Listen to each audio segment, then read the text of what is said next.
So for today's movie review, I'll be reviewing Godzilla vs. Mechagodzilla II, and I'll be referring to the movie as such, as opposed to its Japanese title of Godzilla vs. Mechagodzilla, for a simple reason that that's the title I grew up with. And if you're wondering why this movie is called Godzilla vs. Mechagodzilla II, much like the previous installment, Godzilla and Mothra: The Battle for Earth, around the 90s and early thousands, a lot of the older Godzilla movies were being released on home video, including the 1974 Godzilla vs. Mechagodzilla movie. So the people who decided to release this particular movie on home video decided to add two so general audiences wouldn't confuse this for the 1974 Godzilla vs. Mechagodzilla movie. But in doing so, a lot of people who weren't really into Godzilla assumed this was a follow-up to the 1974 movie because of 2, even though the 1974 movie had its own sequel in the form of Terra Mechagodzilla that came out in 1975.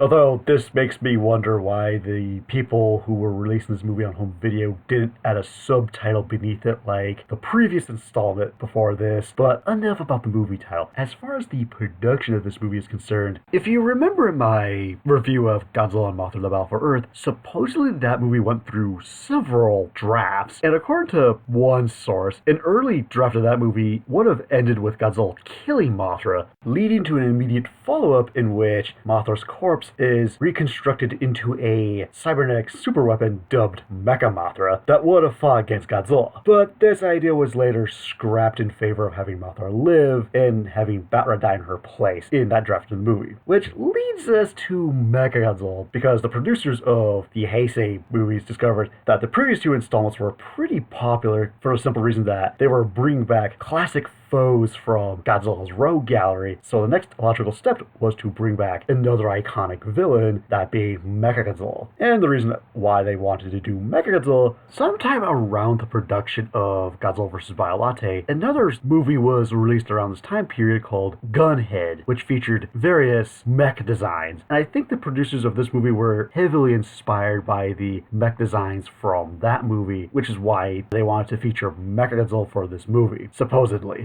And this movie also had several drafts. The first initial draft being Godzilla vs. Berserker, which would have been about this alien organism that crash landed on Earth that was metallic in nature, that would have absorbed various metals and technologies growing in size, that would have been capable of mimicking life forms such as a human, but when it consumes enough metal and technology, it decides to mimic the form of that of Godzilla himself. And with Godzilla battling this new Berserker, the government would have created a new Super X3 to deal with both threats. Although for some reason this idea got rejected pretty early on in the production process, which is a shame because I actually would have liked to see this draft of the movie because of how cool it sounded, given a different but familiar take on Mechagodzilla. As for the second draft of the movie, dubbed Godzilla vs.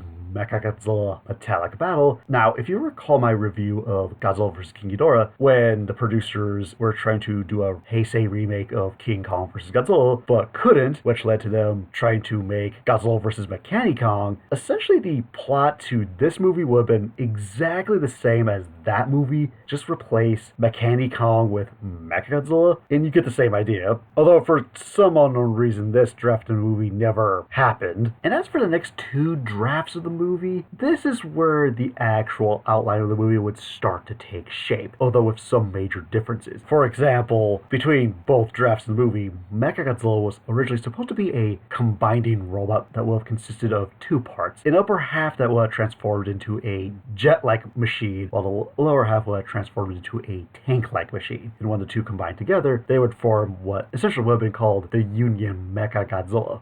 And there was originally supposed to be a pair of Rodans that would have fought Mechagodzilla pretty early on in the draft, resulting in the male getting killed by Mechagodzilla while the female got crippled, only for her to later get revived by a Russian submarine, taking on the form of a white Rodan to fight Mechagodzilla later in the movie. Although as production progressed, some ideas were changed around, such as having Mechagodzilla be a singular giant robot as opposed to being a combiner, and having one Rodan instead of a pair that would interact with Godzilla, given that between the two drafts, Rodan never interacted with Godzilla in any shape or form. And I know I said technically there were two drafts, but they were pretty similar from what I could gather, with only one major difference being that the very first draft of this particular script would have started with a Godzillasaurus battling a Rodan in prehistoric times, and then cut to the present of the creation of Mechagodzilla.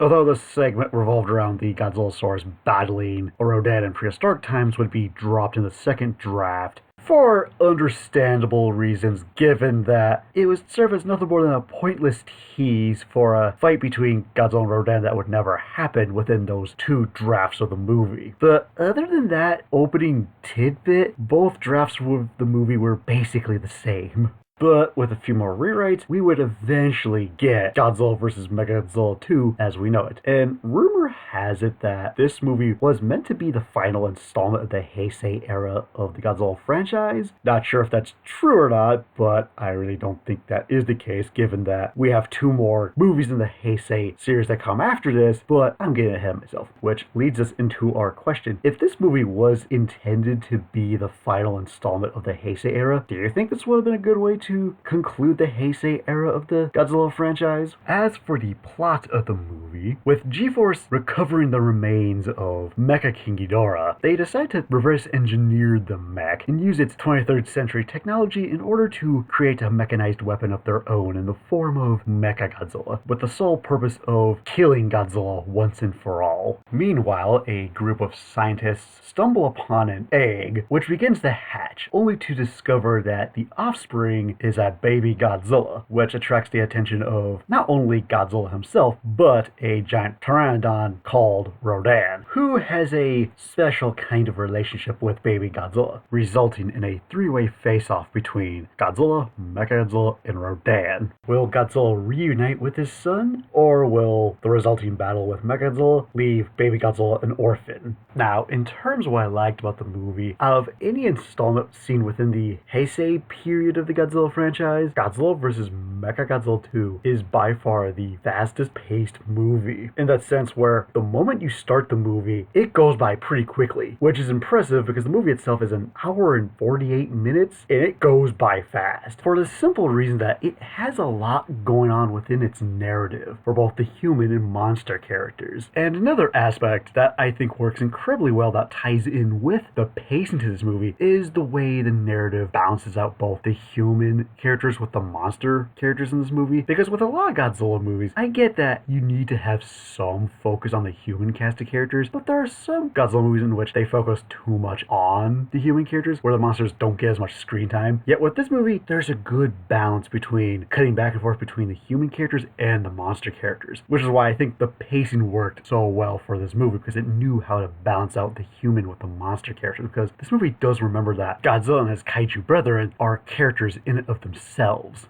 And to add on top of that, unlike Godzilla and Mothra, the Battle for Earth, the human plotline in this movie actually does matter and affect the monster stuff, because with something like Godzilla and Mothra, the Battle for Earth, the human characters, not including the Shōbachin or Cosmos, whatever you prefer to call them, have no effect or bearing on that movie's plot whatsoever. With this movie, on the other hand, the characters actually do affect the plot and do matter in the long run. Sure, I will admit, the way certain plot points happen are a little contrived, in that sense where you have one character grab this thing and then somehow he coincidentally meets this other character, they both end up in this one location, and then this happens and this happens. But I think the way it's handled is done very well, to a point that it never really bothered me while I was watching the movie. Another aspect of this movie that I really liked is the way this movie relies heavily on strong continuity, in that sense where it takes several plot points from previous Godzilla movies and brings them back in this movie, utilizing them as really strong plot points.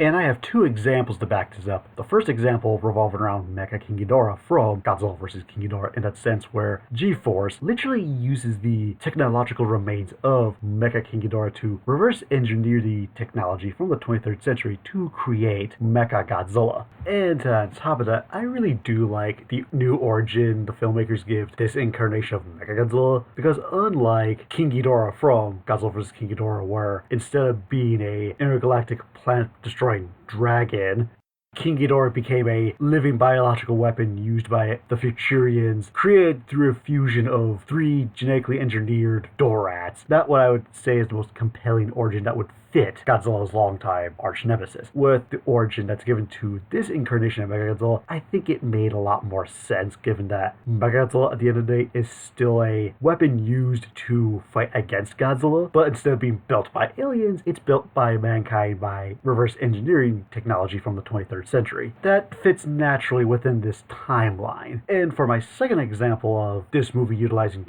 strong plot points from previous installments, it also brings back the group of psychic children that Mechagodzilla was a part of from Godzilla vs. Biolate, and do play an important role by cyclically reading the plant substance that's on Baby Godzilla's egg and translate it into a song that does serve as a major plot point throughout the movie.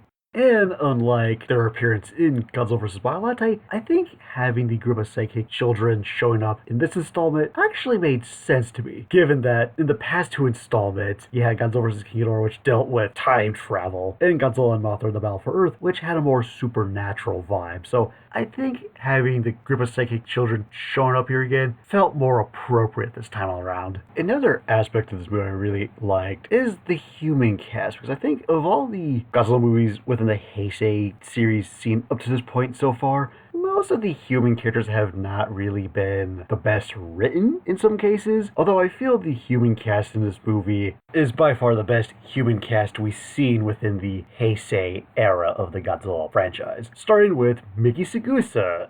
Because of all the recurring characters we've seen so far, Mechagodzilla has the most improvement in regards to character and writing for this movie. Because in between Godzilla vs. Biolate up to Godzilla and Mothra, The Battle for Earth, Mechagodzilla really hasn't had much of a character. She's really been more of a glorified plot device that basically serves as a Godzilla radar for our main cast of characters. Nothing more, nothing less. Yet in this movie, she's given much more to do, and she has a more defined personality in this movie. And unlike the previous 3 movies where she was just, as I mentioned earlier, a human radar for Godzilla, she actually takes part during the final battle by being one of the pilots for Mechagodzilla, playing a more active role in the movie. While she's not the main character of the movie, as far as the recurring characters are concerned, she definitely has the most improvement over any character seen so far. Now, as for our main character of Kazuma Aoki, he's definitely the best main character we've had so far within these movies. Because the main character in the past several Godzilla movies, depending on which movie you're referring to, are either not the most well written or come off as dull, or if they actually are written fine, they are just stupid in some shape or form, even though the character themselves might be actually smart. With Kazuma Aoki, on the other hand, he's definitely the most comical main character we've seen up to this point, due to his goofy demeanor and love for pteranodons. As he put it, I'm a pteranodon enthusiast. And despite his goofy demeanor, he is a intelligent young man, as it is established he is one of the few people who built Garuda. And not only that, when he gets demoted due to his actions in the second act of the movie, he takes this opportunity to find a creative way to incorporate Garuda into Mechagodzilla, and serving as Garuda's pilot for the climax, making him a more active protagonist we've had so far. Then you have the character of Azusa, who I think of the new main cast of characters we've had within this movie so far is by far the weakest, in that I don't think she's got the best writing, but I do love her relationship with Baby Godzilla, in that she acts as a motherly figure towards him for a majority of the movie, and does have a heartbreaking scene with Baby Godzilla at the very end when she has to tell him to go with Godzilla. And I do like some of the banter she has with Kazuma throughout the whole movie. So, in short, not the best written character, but definitely has some good interactions with some of the other cast members in the movie. And another aspect I really enjoyed about these 3 main characters are that they're all introduced through G-Force. Because as of this movie, Godzilla vs. Mechagodzilla II is the first Godzilla movie, not just within the Heisei series, but within the Godzilla franchise to have a movie focused on the military, or some kind of military force, as seen with later installments of the franchise, such as Godzilla against Mechagodzilla or even the Monsterverse. And because all 3 characters are a part of G-Force, it does provide a movie a much more efficient way of establishing our main cast of characters, and how each of them will drive the narrative of the movie moving forward.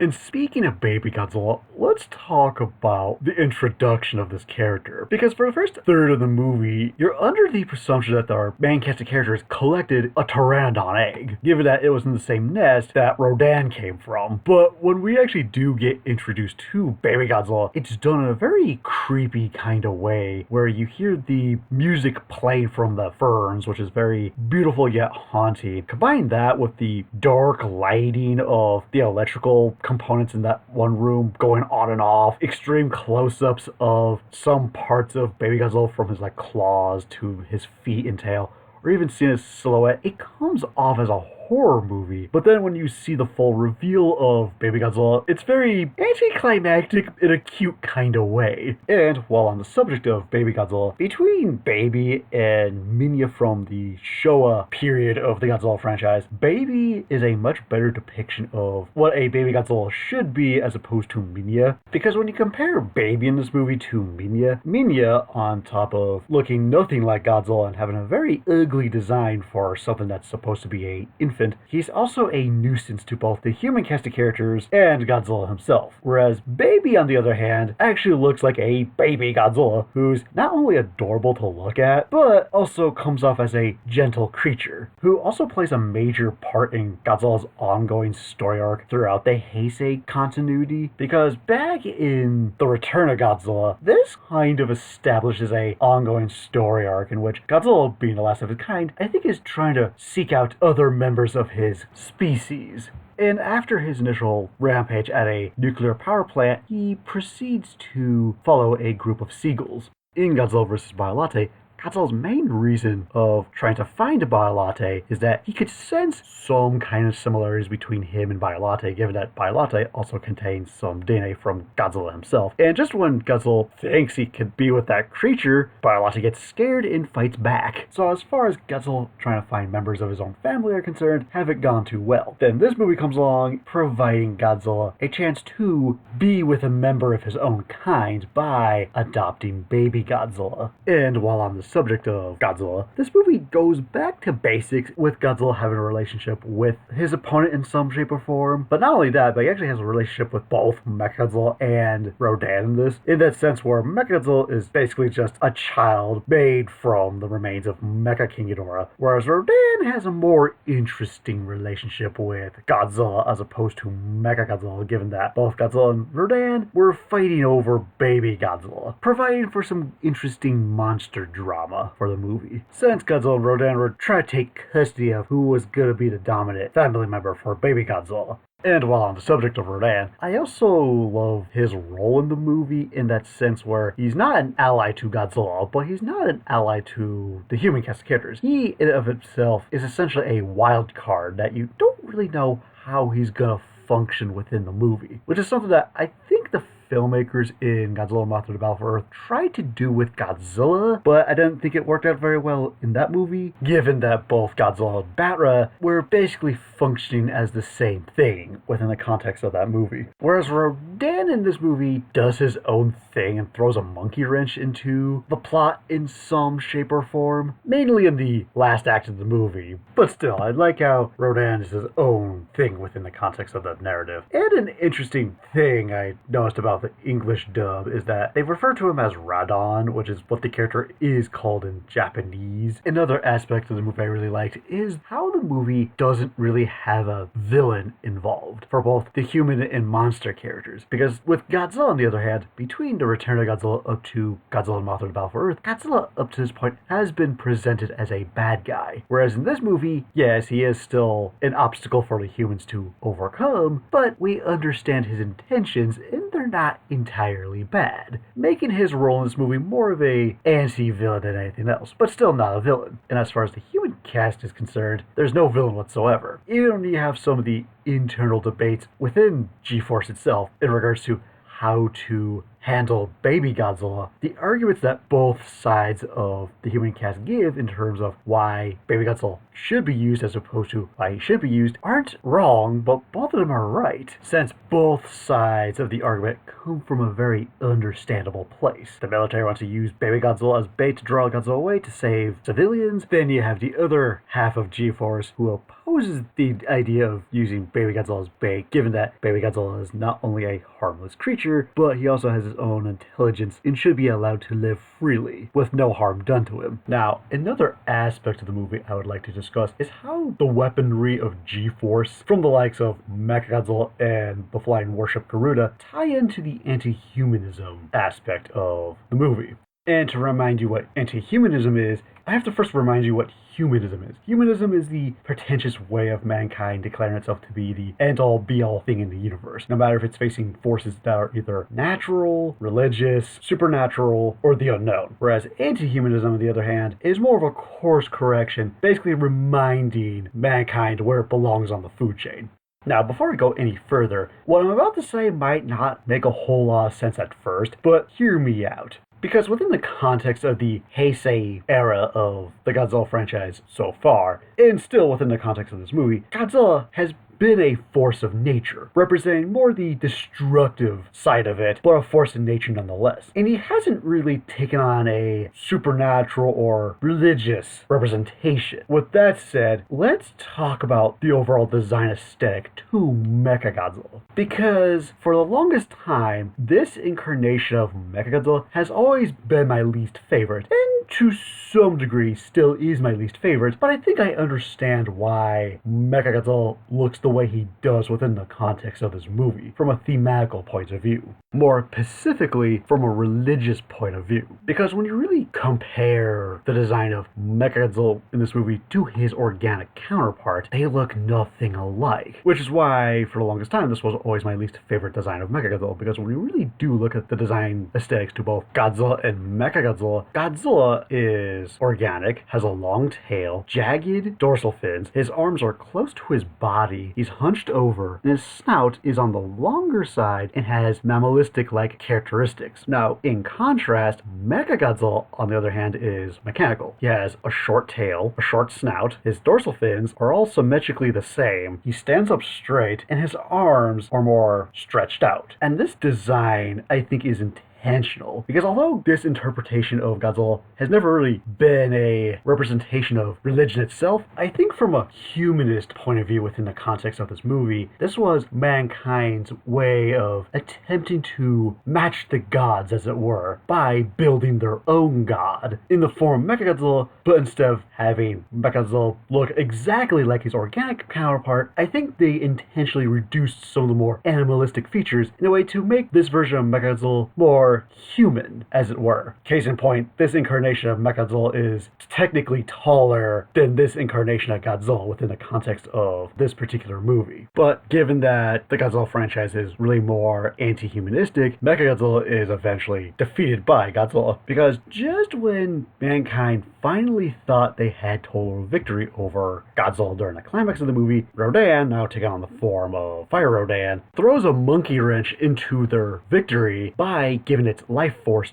to resurrect Godzilla to destroy the now dubbed Super Mechagodzilla. So even at first glance, it looks like mankind had victory over both Godzilla, who's not only a physical representation of nature itself, but can be viewed as something of a god to some people. Here comes Rodan, represent an unknown element, thus leading to mankind's defeat within the context of this movie. Now, whether or not the filmmakers actually had this whole idea in mind when making the movie, they probably didn't, but that is at least one way of looking at the conflict between Godzilla and Mechagodzilla within the context of this movie. Although if you don't believe me on that front, remember, the first battle between Godzilla and Mechagodzilla occurs during the second act of the movie is called Operation Exodus. Sure, that term is used incorrectly, but I think you get my point. And speaking of Mechagodzilla, I do like how this movie continues the trend of this new interpretation of Mechagodzilla taking some kind of influence from giant mecha shows from this time period, because whereas the original Showa incarnation of Mechagodzilla was meant to be more of a dark reflection of super robots such as Mazinger or Getter Robo, this interpretation of Mechagodzilla takes influence from more the giant combining mechs as seen in shows such as the Super Sentai or the Mighty Morphin Power Rangers as it was being Americanized over in America at this point in time, to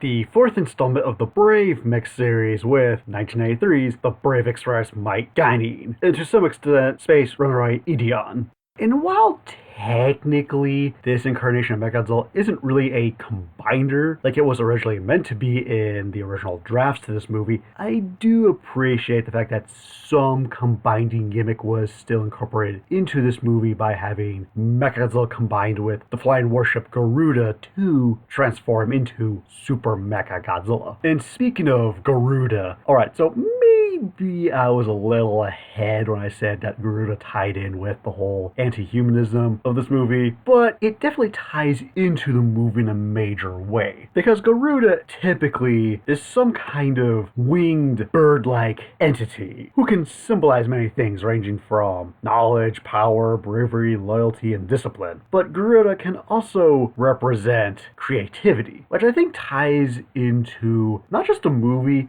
but Aoki's character as a whole, because it is established that not only was he a part of the team that helped create Garuda, but after the first battle between Godzilla and Mechagodzilla, in which resulted in Aoki being transferred to a different apartment, he uses this opportunity to find a creative solution for G-Force to use Garuda in a more relevant situation by combining it with Mechagodzilla to form Super Mechagodzilla. And on top of that, because of his love for pteranodons, this also inspired him to create this motorcycle-like vehicle that looks like a pteranodon that is capable of flight. Again, like I said a few moments ago, I don't really think that was the intention of the filmmakers when they came up with the concept of Garuda itself, but it's food for thought. Another aspect of the movie I really liked, or in this case, my favorite fight in this entire movie, occurs in the first third where we see Godzilla battling Rodan, because much like the ocean battle from Godzilla and Mothra: The Battle for Earth, the initial fight between Godzilla and Rodan is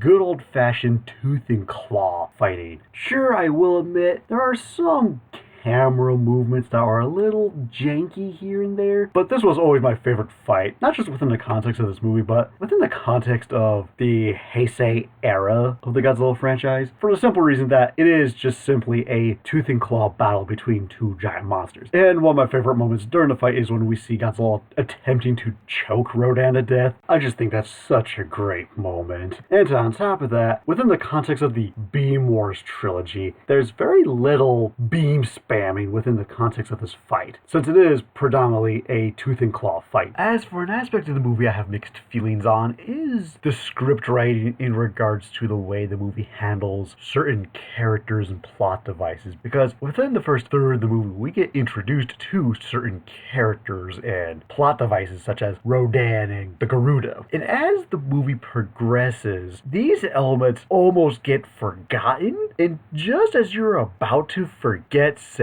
elements, the movie suddenly remembers, oh yeah, we have these elements, we're going to reintroduce them into the plot in some shape or form. And I'm not entirely sure if this was a good or bad thing, because I kid you not, the very first time I ever saw this movie in the 5th or 6th grade, when the movie was in the middle of its second act, I sat there thinking, wait, wasn't Rodan in this movie? And the moment I had that thought, the movie suddenly reintroduced Rodan. This also happened again with the Garuda War Machine as well. Maybe this is one of those cases where the scriptwriter knew when to reintroduce certain characters and plot devices in the narrative, or the movie is just that well paced. But one way or the other, the script is almost forgetful until it isn't. Another aspect of the movie I have mixed feelings on are some of the designs and functions of the special effects for both Rodan and Mechagodzilla. Starting with Rodan, because design-wise, I love this design of Rodan. Sure, he looks more like a anatomically correct take on what a pteranodon is,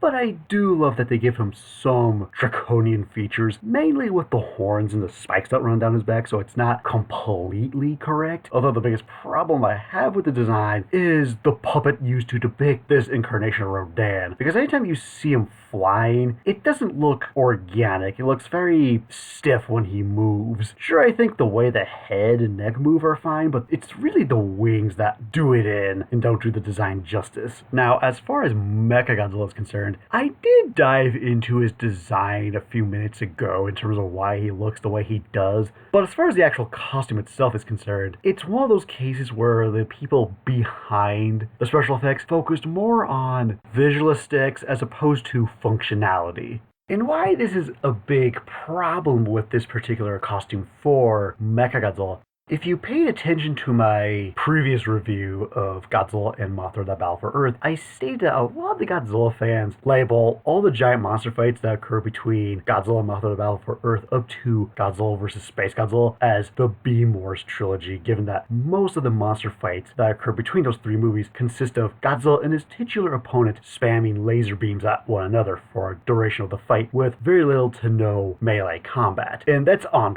full display with this movie, so really don't see this incarnation of Mechagodzilla physically fighting Godzilla himself. Although I do like how the weakness of the actual costume does translate within the movie, given that anytime we see Mechagodzilla fighting Godzilla or Rodan, he's at his best when he's using his long-range weapons, yet the moment Godzilla and Rodan get in close proximity to him and start doing some melee combat, that's where he's at his weakest. And while I myself really don't mind the beam spamming, I think people who want more melee combat might not find the fights in this movie to be all that exciting, with the exception of the Godzilla vs. Rodan fight that occurs super early on in the movie. Now, unlike the previous two reviews where I only talked about the English dub because that's the only version I had access to, with this movie I had access to both the English and Japanese versions of this movie. And as far as comparisons are concerned, there is very little that is different with the movie, although if there is any differences, it has to do with the sound design. Some good, some not so good. Now, as far as the English dub is concerned, I think the English dub is fine. It's not the best, but I think it serves its purpose. And on top of that, it's quite literally a word-for-word translation of the Japanese version, at least in comparison with the subtitles. Now, one of the major problems I had with the movie, at least its Japanese counterpart, is the audio mixing. Because I noticed that when you have the human characters talking among each other, I noticed that the audio was very, very quiet in some places. I know that might sound kind of weird given that I'm reading the subtitles, but you also want to hear the people talking as well. And as I mentioned, when the characters talked, it was very quiet. Yet the moment the monsters showed up, that's when things suddenly got loud. In terms of both the soundtrack and the monster roars, it was all over the place. With the English dub, on the other hand, it's perfectly balanced. There's not one element where it's too quiet or too loud. It's just right, at least from my experience. And now onto one of the best aspects of the English dub. Other than having balanced audio, I do like how periodically they would change up Mechagodzilla's roar, because in the Japanese version, Mechagodzilla only had one roar throughout the entire movie, which took the form of a metallic high-pitched screech, while in the English dub, yes, he does predominantly use that metallic high-pitched screech, but there are several points in time in which he doesn't use that metallic high-pitched screeching roar, but instead produces this deep booming roar, and it sounds awesome. Now, in terms of what I disliked about the movie, the first problem I have is really more of a nitpick, and it has to do with the Japanese subtitles, because in the version I watched, there are several points in time where a character would be speaking Japanese, and you would have the subtitle at the bottom of what they're saying, but the problem I have with those subtitles are that they're only on screen for about 2 seconds, so I can't read the entire line of dialogue, and when it disappears, you just continue hearing the audio of the person speaking Japanese without the subtitles. But this mainly occurs within the first 3 to 5 minutes of the movie. Moving past that, when you do have characters speaking Japanese, the subtitles match what they're saying. Now, in terms of the actual problems I have with the movie, honestly, I have very few problems with the movie as a whole, because I don't really think there's that much wrong with it. But for the few problems I do have, most of them revolve around Rodan in some shape or form. Now, I already talked about the Rodan puppet itself being a bit too rigid for its own good, so I'm not gonna bring that up here again. But the first major problem I have with Rodan is a point sometime before the third act of the movie even begins, when you have that group of psychic children singing that particular song to Baby Godzilla, in which the characters conclude, anytime he hears that song, he gains a huge intake of power, which then somehow translates to Rodan gaining a boost of power, morphing from Rodan to Fire Rodan. And I found this whole sequence to be very convoluted, because if the song is what gives Baby Godzilla a huge boost in power, then why is it that he remained the same and didn't really gain any power, yet Rodan's the one that went through a metamorphosis that allowed him to gain new powers? It feels like there's a huge correlation missing between the two. Now, I get that the connection between Baby Godzilla and Rodan are that they're stepbrothers to some capacity, but why one gained powers while the other one didn't, I don't fully get. Another problem that I noticed with Rodan occurs sometime before he gives his life energy to revive Godzilla, because earlier in that battle, when Mechagodzilla defeats Rodan by using the plasma grenade to do significant amount of damage, we see Rodan landing on his back. Yet, fast forward to the moment Baby Godzilla calls to Rodan, we see Rodan is now on his stomach, but she wasn't before. Now, it is possible that during Godzilla's battle with Mechagodzilla, Rodan was probably trying to find a way to get himself off the ground, but somehow ended up on his belly. That could be a possibility. But as it sits, Rodan lands on his back, but somehow ends up on his belly. Another problem I noticed with Rodan, I don't know if it's me, but I swear to God, Rodan throughout the movie constantly changes size. Because there are points in time where he looks gigantic, while other points in time he comes off as being very small in some cases. For example, when we first see Rodan within the movie, the characters establish that he's gigantic. Yet there's a point in time where we see him flying over the camp where some of our main characters are, and we see him dropping a human-sized lantern, which really confuses me because the lantern in question is, as I mentioned, a human-sized lantern. It's not gigantic, yet you're telling me this gigantic creature pick up this tiny thing that somehow grew in size? Or did Rodan shrink? And I also notice this happens later in the movie when we see Rodan flying over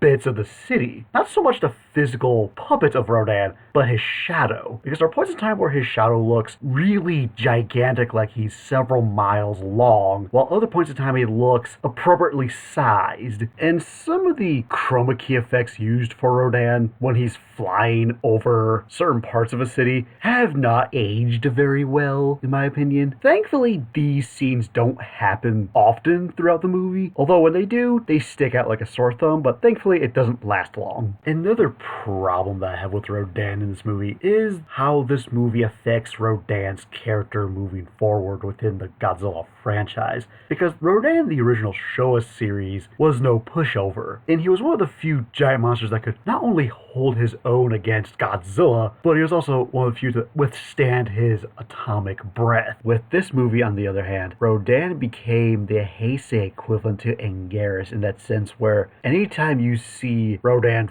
fight Godzilla or Mechagodzilla, they almost end up losing to said monster. And that's essentially what becomes of Rodan moving forward in the franchise, where instead of becoming this badass who could hold his own in a fight, he just gets reduced to being yet another punching bag for some other monster. And going back to the song that gives Rodan a huge boost in power, I wish there was a little more explanation behind what the song is. Sure, we know it came from the ferns that were attached to Baby Godzilla's egg, but I really wanted to know more about their nature in regards to why they produced said song. Feels like the explanation behind it could have been a lot better. So for my final verdict of Godzilla vs. Mechagodzilla II, the movie, in my opinion, is not only one of the best installments of the Heisei period of the Godzilla franchise, franchise, but I also think it's one of the best installments in the franchise in general for a very unusual reason. That being, Godzilla vs. Mechagodzilla II is perhaps the most bulk standard Godzilla movie you could possibly have. And you're probably wondering, how could a installment that's bulk standard be considered the best? The answer is pretty simple. If you were to take most of the core concepts that one would associate with the entire Godzilla franchise in terms of both story, character archetypes, and themes, and put them into one movie, it would be Godzilla vs. Mechagodzilla II for that reason.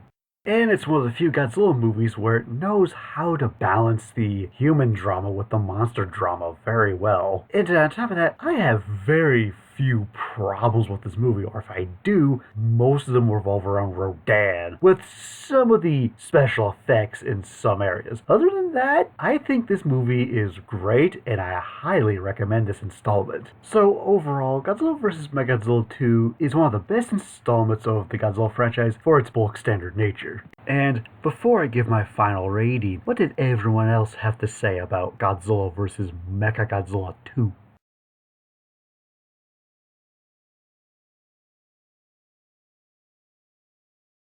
So it looks like the movie got generally positive reception. And so for my final rating of Godzilla vs. Mechagodzilla 2, I give it a 4 out of 5. So hypothetically speaking, if this movie didn't use this version of Mechagodzilla, what version would you like to have seen? Personally, I would like to see the Berserker version of Mechagodzilla, but that's just me, and see you later.